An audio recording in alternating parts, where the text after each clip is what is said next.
Day after day, hour after hour, in a pleasant house in the quiet and peaceful Dutch countryside, the meditations of the solitary philosopher René Descartes have continued. We find Descartes composing the beginning of the fifth meditation, sitting at his writing table in the early afternoon, having awakened only a short while ago. He is now refreshed and eager to wrap up this tense, tightly argued, and dangerous philosophic statement. He is now ready to push the argument through to its rational completion, with all its parts in their rational order. When he will have finished, he will have produced a philosophy that would compel acceptance from any rational mind. What has he proved by this time? At the beginning of the fifth meditation, he has proved that I exist as a thinking thing, and that God exists as a perfect substance. But there remains only the last major proof that physical substances exist independently of my mind, that physical things exist in a physical universe externally to me who am a thinking thing. And so at the beginning of the fifth meditation, Descartes says, "My chief task is to rid myself of all those doubts with which I have been encumbered these past few days, and to see if anything certain can be known about material things." But the fifth meditation is spent not on the proof of physical things, but is spent on the ontological proof of God. Why is that? Descartes must have thought that now that he had an opportunity to offer a third proof of God, he'd better do that, so that his obedience to the church would have been amply demonstrated. He feels safe, then, by the time of the sixth and last meditation, to get on with the proof that material things exist and that their nature is exactly as the new science describes it. Do material things exist, Descartes asks? Can I know this with certainty, and what their properties are? But my knowledge of physical things has usually come to me through my senses. I refer my feelings to my own body, and I perceive other human bodies and physical things as well. But although I once believed my senses to be telling me the truth about physical things, I came to see reasons for doubting the senses, says Descartes. On the basis of what I know now, what should I believe of all the things that my senses tell me? All my life my senses told me that I have a head, hands, feet, and all the other parts of the body, and that contact with other bodies sometimes gave me pleasure and sometimes pain. I noted that physical objects have sizes and shapes and move, and that they are hot or soft, warm or cold to my touch. I have also felt hunger and thirst and other appetites, and I have felt joy and sadness, and I have observed by my senses lights and color, sounds, tastes, and smells, and all of these helped me to see the sky, the earth, and the sea. It was therefore natural for me to believe that these ideas were due to objects outside me, and that these objects were similar to the ideas which they caused in me. Later, however, says Descartes, various experiences of mine ruined all my faith in the senses. I found that judgments based upon the senses, based upon the sense of sight, were erroneous. For example, huge statues seen from a distance looked tiny. And as for the internal sense, this is deceptive too. I have heard that people, he says, with amputated limbs sometimes feel sensations in them. So inner sense is as untrustworthy as outer sense. Notice that Descartes' examples of the untrustworthiness of the senses are weak and strained. We have here Descartes the rationalist, trying to refute, trying to knock down empiricism, which claims that the senses are our best source of knowledge. What shall I now believe, he asks. Are my ideas caused by objects outside me, which are similar to them? Here Descartes begins to move toward the reversal of doubt, toward a reconstruction after the destruction. I now know, as certainties, he says, that I exist as a thinking thing, and that God exists as a perfect being. But I also know that nothing exists without a cause. What then is the cause of my idea of bodies, of my own body, others' bodies, and the physical world? Here we see Descartes repeating the same kind of argument he used in the second meditation to offer his first proof of the existence of God. There he began from the cogito, from my knowledge of myself as a thinking thing, and from my idea of God, and asking what could be the cause of my idea of God. Now Descartes asks, what could be the cause of my idea of a physical body? And he will go through the same proof by a process of elimination. Could I myself be the cause of my idea of physical bodies? But I cannot be the cause. The size and shape of my body, the cause of the town, of the people, the sun, the fields, the cows grazing in the fields, all these ideas of bodies were passively received by me. I cannot produce them. They do not depend on my willing them. In fact, these ideas that I have of bodies, of physical things, often occur contrary to my will. When I am in a small boat far out at sea, I cannot control my perception of the gathering storm clouds that threaten my boat. But there is another reason that I cannot be the cause of my ideas of physical things. I am a thinking substance, and I know that the effect must be like the cause. The cause of the idea of physical substance must be itself a physical substance.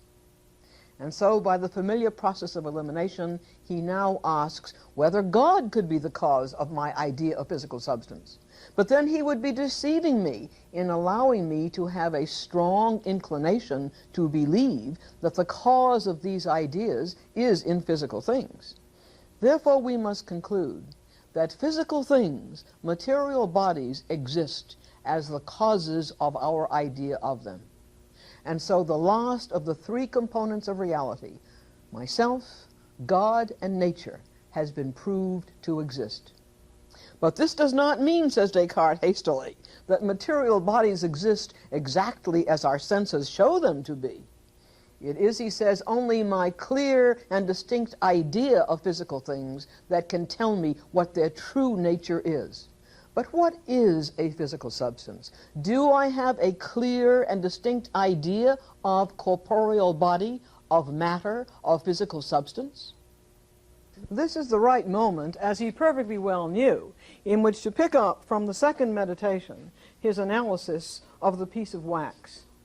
This was Descartes' first consideration of material substance in the meditations. That was in meditation 2.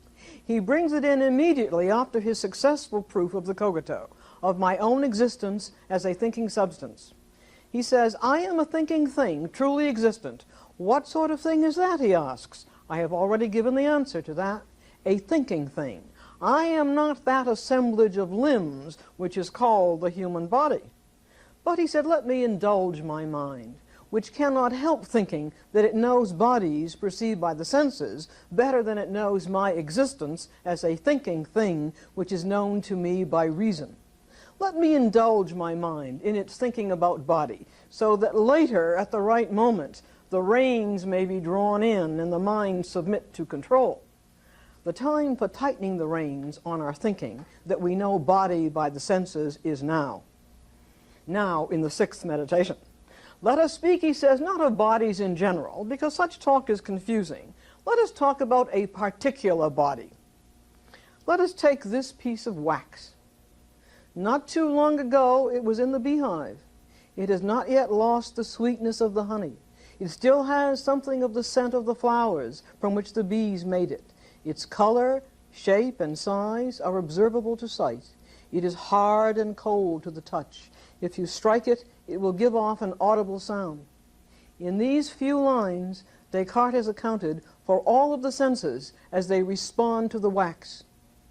But now he brings a flame to the wax. Gone immediately is the scent of honey, the smell of the flowers, the color, the shape is changed. The size increases, it liquefies, it becomes hot where it had been cold. If you strike it, there is no sound.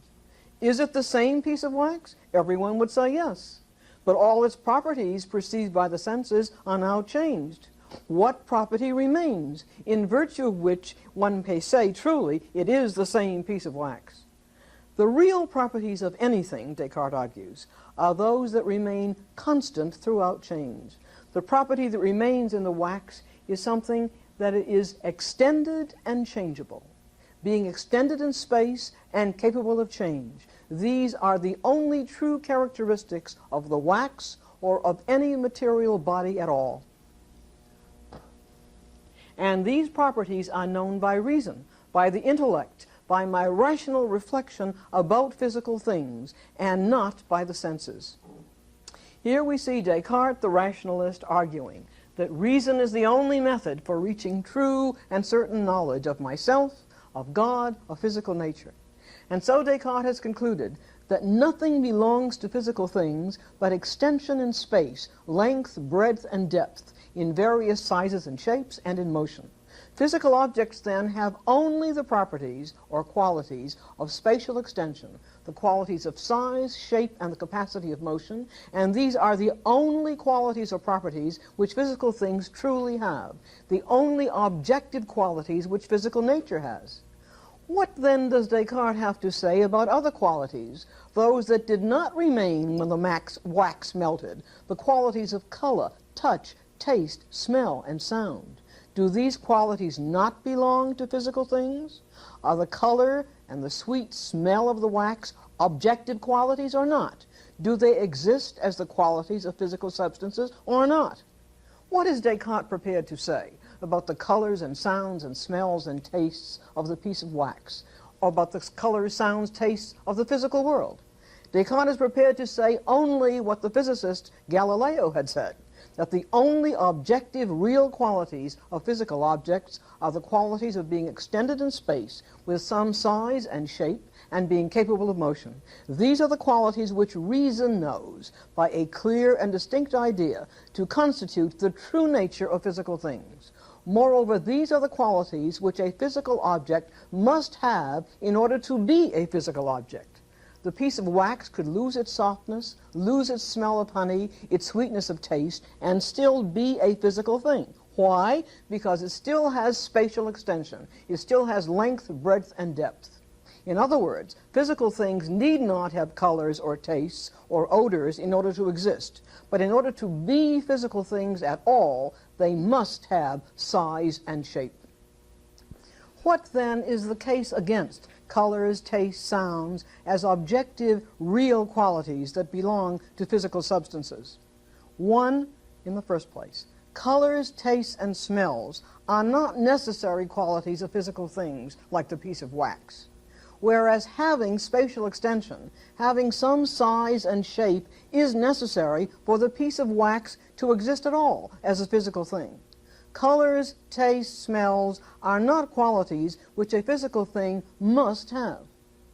Secondly, we have a clear and distinct idea of spatial extension as the necessary, essential quality of the piece of wax. But we have no clear and distinct idea of the color of the wax as belonging essentially or necessarily to the piece of wax. In fact, as Descartes says in the sixth meditation, what we apprehend by the senses, colors, tastes, and sounds, are not qualities of physical objects at all, but rather they are qualities which exist only in us. They are caused by external objects which stimulate our sense organs. The stimulation of the eyes, ears, nose, throat, and skin has the effect of our seeing colors, hearing sounds, and experiencing odors, tastes, and tactile sensations like hot and cold, hard and soft, rough and smooth. These qualities are not in physical objects. They are not real attributes of the physical world. They are merely in us, the result of the impact of physical objects upon our bodily sense organs. We have already seen that Descartes himself classified such ideas as adventitious ideas, ideas which come to us from things outside us in the world. By contrast, the idea of spatial extension is a clear and distinct self-evident idea. The essential, necessary quality of physical things Descartes has classified as an innate idea, an idea which is born with every human being and is known by our reason, not by our bodily sensations.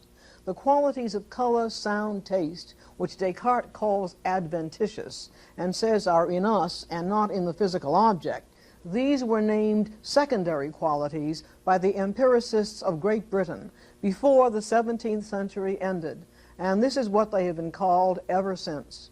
And the name of primary qualities was given to those qualities which Descartes included in his clear and distinct idea of the qualities necessary to a physical thing: size, shape, and the capacity of motion.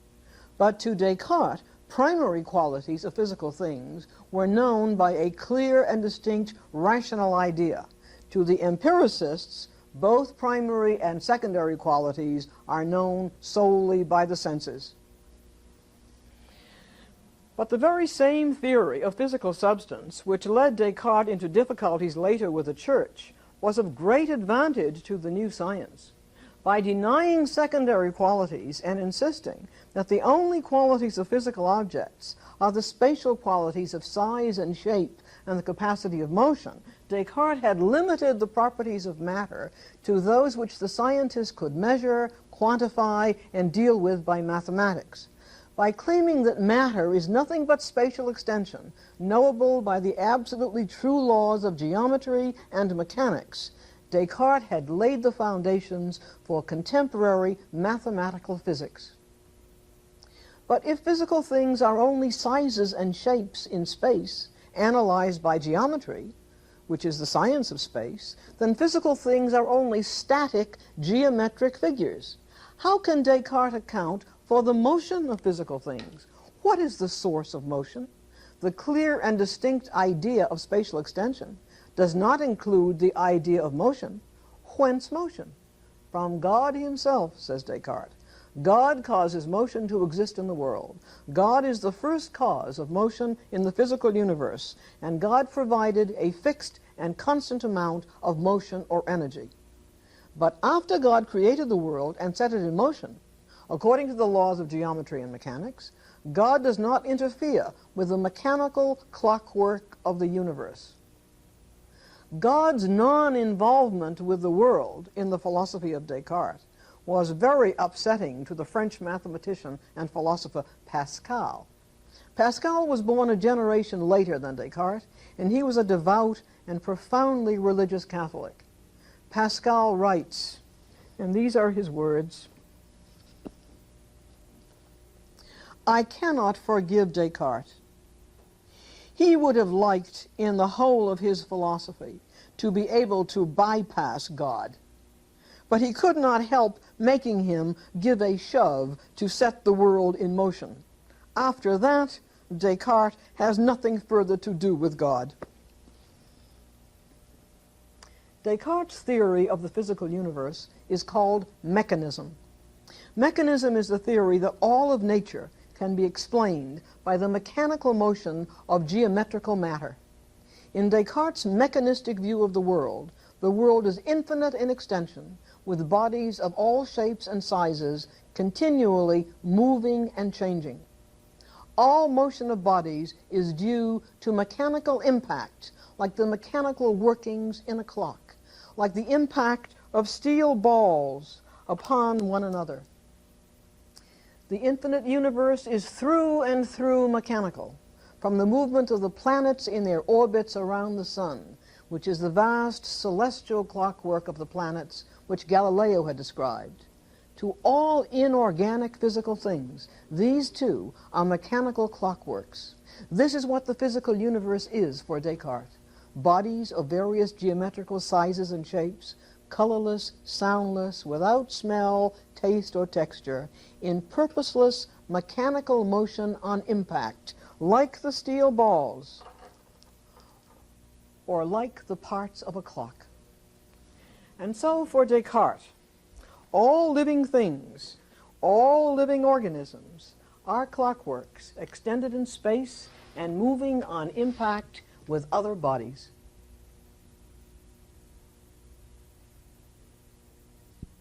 Descartes is famous for his view that animals are automata, mechanically responsive to the stimulus of other bodies. Descartes was what moderns would call a behaviorist with regard to animals. He denied that animals have reason, intelligence, or mind, or any inner feelings or mental states. Such feelings as they have, according to Descartes, arise only from the mechanical motions of their bodies. Descartes reduced animals to being nothing but matter in motion. Descartes claimed that if machines were constructed to look like animals, like this toy dog, we could not tell them apart from animals. The fact that animals cannot use language to express themselves, says Descartes, does not show merely that the brutes have less reason than men, but that they have none at all, says Descartes, since it is clear that very little is required in order to be able to talk. And although it is true that animals are sometimes very skillful, as for example beavers are skillful in building dams, this, says Descartes, shows rather that they have no reason at all. It is nature which acts in them according to the disposition of their organs, just as a clock, which is only composed of wheels and weights, is able to tell the hours and measure the time more correctly than we can do with all our wisdom. In opposition to Descartes stands the theory of evolution, which holds that there is, in fact, a continuity of evolution and a common origin of all living species.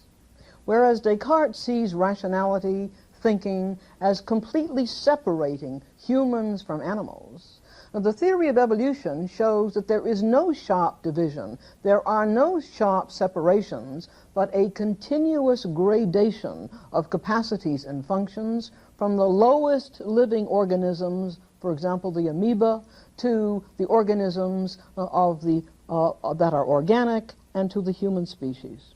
The scholastic philosophers and Catholic theologians also argued that there is a continuity of all living species, and that animals do indeed have souls, but of a lesser nature than the soul of humans. But for Descartes, whatever is not rational, thinking, spiritual, and moral substance is nothing but matter in motion, without any intelligence or moral or spiritual qualities. But today, scientific experiments have shown that one of Descartes' automata, the porpoise, is far more than being mere matter in motion. In fact, the porpoise is a creature of superb intelligence, capable of subtle communication with humans and even having a sense of humor.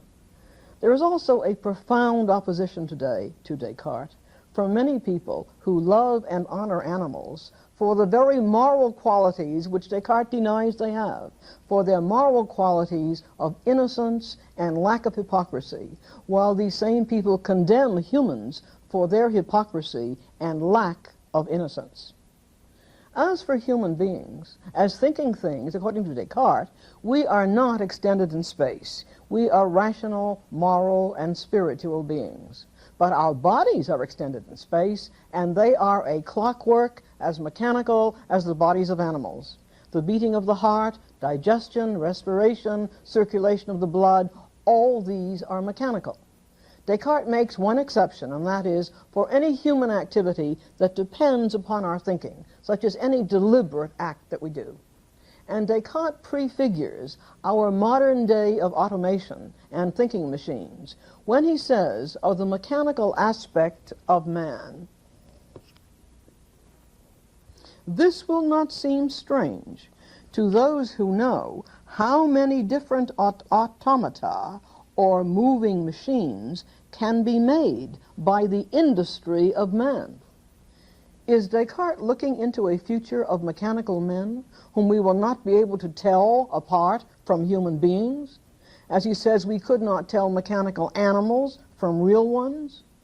Would Descartes think that the film Star Wars, with its very human-like but mechanical men, R2-D2 and C-3PO, prove his point?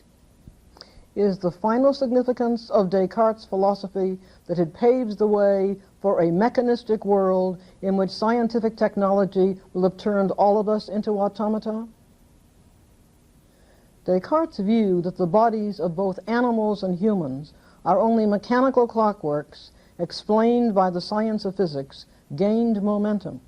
There will appear in the 20th century the claim that all explanation can be provided by the science of physics alone, the explanation of everything, inorganic, organic, and human. But was this not the vision which came to Descartes on the night of November 10th, 1619, the vision of a marvelous unity of all science? But Descartes' philosophy contains more than the mechanical clockwork physical universe, whose laws are laws of motion. There is also in his universe a perfect being, God, who provided the original motion for the clockwork. And there are also finite, imperfect beings like us, thinking beings. Reality includes the self, God, and matter. All are substances, since everything, as we've seen, is for Descartes either a substance or an attribute. But what is a substance? Descartes defines substance as a thing which so exists that it needs no other thing in order to exist. Only God can be substance in this strict sense, requiring no other being in order to exist. All other substances require God in order to exist. Both physical and thinking substances are created by God. They represent completely different kinds of substances. Mind, or thinking substance, occupies no space, is not in motion, it is not part of any clockwork. It has the capacity, however, for reasoning, remembering, denying. It has free will and is morally responsible for its acts. Matter, by contrast, is spatially extended, in mechanical motion, infinitely divisible, totally determined by the impact of other bodies. It is without free will. Matter is without any purpose, without any moral qualities. Each kind of substance is independent of the other. For each kind of substance, matter and mind, there is a distinct and appropriate discipline which studies it. Matter is studied by physics, the new science of Copernicus and Galileo. Mind is studied by church theology and by philosophy. Has Descartes cut the pie of reality in half, giving the mental half to the church and the physical half to science as a strategy on behalf of science to pacify the church and allay its suspicions that the new science is going to undermine all the teachings of the church? Or is Descartes' claim that there are two kinds of reality, physical and mental, is this claim a true description of what reality is? Or was the strategy also a truth?